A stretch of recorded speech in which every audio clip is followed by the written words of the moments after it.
Hello students, आज हम लोग कैश बुक का क्वेश्चन नंबर 22 कर रहे हैं। एक 2 कॉलम कैश बुक का क्वेश्चन है ये। 2 कॉलम कैश बुक, इस कैश बुक में बोला गया है कि आपको cash book with cash and bank column, यानी अमाउंट को यहाँ पर 2 भागों में बांटा गया है। एक कैश का कॉलम है और एक बैंक का। सेम कॉलम इधर डेबिट में होंगे और सेम कॉलम इधर क्रेडिट में होंगे। आप यहाँ DR और CR लिख भी सकते हैं। ये डेबिट का कॉलम हो गया और ये इधर वाले क्रेडिट का कॉलम हो गए। क्वेश्चन में आप देख सकते हैं, क्वेश्चन आपके सामने है।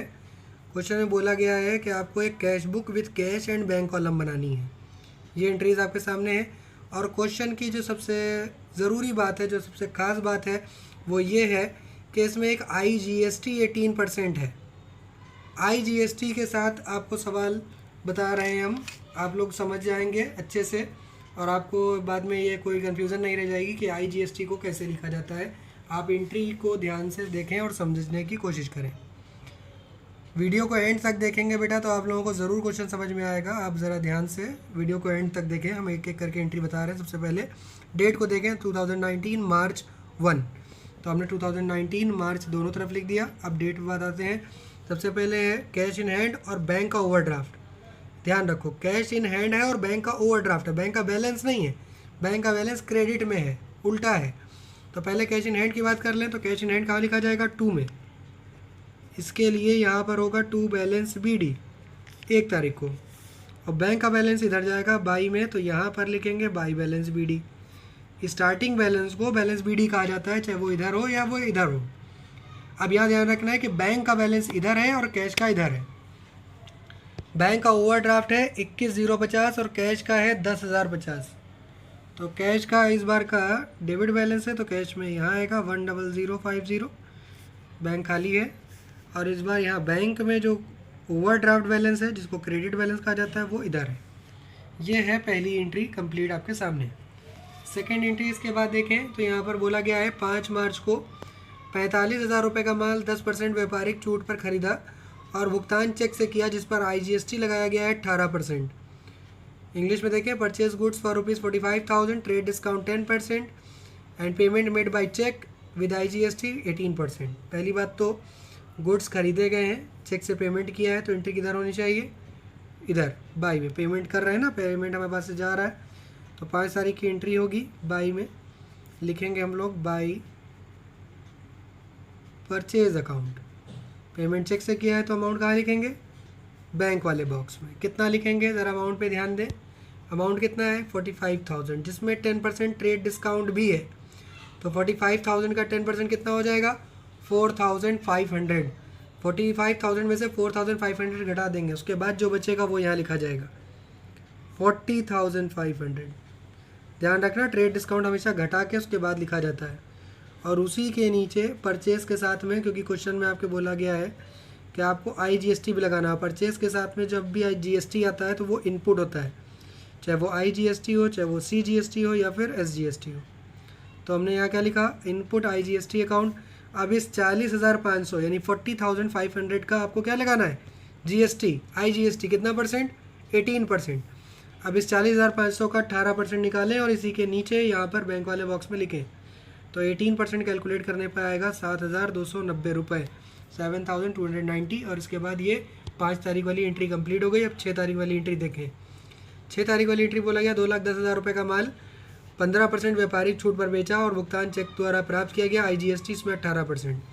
Sold goods for ₹2,10,000, trade discount 15%, payment receive by cheque IGST 18%। इस बार सेल्स की बात हुई है, माल बेचने की, तो एंट्री किधर होगी? इधर 6 तारीख को 2 में लिखेंगे 2 सेल्स अकाउंट। और हम आप लोगों को पहले भी एक क्वेश्चन में बता चुके हैं 21 वाले में। 21 वाले का लिंक इस चैनल के, इस वीडियो के डिस्क्रिप्शन में लिखा हुआ है। 21 वाले लिंक पर अगर आप चले जाएंगे तो उस वीडियो को पूरा देखेंगे तो हमने वहाँ पर आपको बताया है कि CGST और SGST को अलग अलग कैसे लिखते हैं और इनपुट और आउटपुट कहाँ पर लिखते हैं।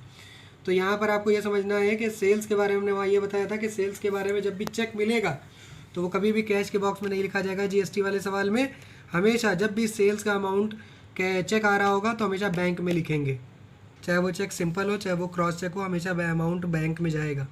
नॉर्मल क्वेश्चन में कैश में जाता है जब चेक मिलता है, लेकिन यहाँ पर बैंक में जाएगा। तो 2,10,000 का अमाउंट है जिस पर आपको 15% ट्रेड डिस्काउंट घटाना है। तो 2,10,000 में से जब आप 15% घटा देंगे तो उसके घटने के बाद यहाँ पर बचेगा 1,78,500। ये 15% हमने घटा दिया है 2,10,000 में, उसके बाद आया है। और इसी के नीचे 6 तारीख को यहाँ पर हम लोग लिखेंगे टू आउटपुट IGST अकाउंट, और इसका 18% निकालेंगे, उसी के नीचे लिखेंगे 32,130, 32,130 रुपये। इसके बाद अगला पॉइंट देखें, 8 मार्च की एंट्री, अंशों के विक्रय से प्राप्त किया cash receive from the sale of shares, amount है 2010, 2010 रुपये। पैसे मिल रहे हैं, पैसे आ रहे हैं, तो एंट्री किधर होगी, इधर 2 में। 8 तारीख की एंट्री है, 2 में लिखेंगे टू सेल ऑफ शेयर्स। ये गुड्स का सेल नहीं है जिसको खाली सेल्स लिख के छोड़ देंगे। गुड्स के अलावा कोई भी चीज़ बेची जाएगी तो उसके बारे में आपको लिखना पड़ेगा क्या बेचा गया है। तो शेयर्स को बेचने से कितने रुपए मिले, 2010। यहाँ कोई चेक नहीं मिला है जिसको आप बैंक में लिखेंगे, पैसे मिले इसलिए आप कैश में लिखेंगे। तो ये एंट्री हो गई 8 तारीख की। 8 तारीख के बाद 18 तारीख को किराया दिया, रेंट पेड किया है 510 रुपये का, आपके सामने है। 18 तारीख को यहाँ लिखेंगे 18, बाई में लिखेंगे बाई, रेंट अकाउंट 510 रुपीज़, 510 रुपये। कोई चेक वगैरह नहीं है इसलिए सीधे कैश में लिखेंगे। 18 तारीख के बाद नेक्स्ट एंट्री है 20 तारीख की, जिसे बोला गया सचिन एंड कंपनी से चेक प्राप्त किया, check receive from Sachin and company, amount है 5050। पैसे मिल रहे हैं इसलिए एंट्री 2 में लिखेंगे। 20 तारीख की 22 में लिखेंगे to Sachin and company, cheque मिला है। जब भी चेक मिलेगा तो वो कौन से बॉक्स में जाएगा, क्योंकि हम GST का सवाल कर रहे हैं तो वो हमेशा बैंक के बॉक्स में जाएगा। ठीक है, 5050 ये एंट्री हो गई 20 तारीख की। इसके बाद 25 तारीख की लास्ट एंट्री, जिसमें बीमा व्यय का भुगतान किया गया है, इंश्योरेंस चार्जेस का, और अमाउंट है 800। तो 25 तारीख को पेमेंट किया गया, तो एंट्री बाई में आएगी। बाई में लिखेंगे बाई इंश्योरेंस, बाई इंश्योरेंस भी लिख सकते हैं, बाई इंश्योरेंस चार्जेस अकाउंट भी लिख सकते हैं पूरा। और यहाँ पर कोई चेक की बात नहीं हुई है, सीधे पेमेंट की बात हुई है, तो कैश में लिखेंगे 800 रुपये। अब इसके बाद आप इसका बैलेंस निकालेंगे। तो बैलेंस निकालने का तरीका क्या है, दोनों साइड का टोटल करेंगे, इधर का कैश का टोटल करेंगे अलग, और इधर का अलग, और इधर बैंक का अलग, उधर बैंक का अलग। तो पहले कैश की बात करते हैं। इधर कैश का टोटल आ रहा है 12060, 12,060 रुपये, और इधर कैश का टोटल आ रहा है 1310, यानी 1,310 रुपये। इधर का टोटल ज़्यादा है तो उसको कैसे लिखेंगे हम आपको बता रहे हैं। एक ऐसे बॉक्स बना लेंगे एक लाइन छोड़ करके, और इधर भी बॉक्स बना देंगे। तो कैश का टोटल इधर का ज़्यादा है, और वो कितना है 12060, 12060। ब्लैक पेन से टोटल लिख दिया हमने। अब इस अमाउंट में से इधर का टोटल घटा देंगे। इधर का टोटल कितना था 1310, तो 12060 में से 1310 लेस करने के बाद कितना आएगा 10750, 10,750 रुपये। अब ज़रा बैंक वाले अमाउंट पे ध्यान दें। बैंक का इधर का टोटल और इधर का टोटल देखें तो बैंक का इधर का टोटल ज़्यादा है, वो कितना आ रहा है, ज़्यादा वाला टोटल आ रहा है 2,15,000, यानी 2,15,000 रुपये, 15,680 रुपये, 2,15,680। ये किधर का टोटल है, इधर का ज़्यादा वाला। इधर का टोटल कम वाला आ रहा था 68,840, है ना, 68 यानी 68,000 रुपये, 68,840 रुपये। तो इस अमाउंट में से घटा दिया 2,15,680 में से, तो घटने के बाद अमाउंट आया 1,46,840, और ये कहलाएगा बाई बैलेंस CD। और ये last date of the month होगा, तो मार्च की ये लास्ट डेट क्या होगी 31। इसके बाद इस बैलेंस को नेक्स्ट डेट में यहाँ ट्रांसफ़र कर देंगे। तो मार्च के बाद यहाँ पर आ जाएगा अप्रैल 1 टू बैलेंस BD, और कैश का बैलेंस है 10750, वो कैश के बॉक्स में लिखेंगे हम लोग 10750, और बैंक का आंसर है 146,840, 1,46,840 रुपीज़। और बस एक पूरी लाइन खींच के बंद कर देंगे यहाँ से यहाँ तक। इन लाइंस को बढ़ा लेंगे, और इस लाइन को यहाँ खींच के बंद कर देंगे, कोई बॉक्स वगैरह बनाने की ज़रूरत नहीं। ये आपका पूरा क्वेश्चन कंप्लीट हो चुका है।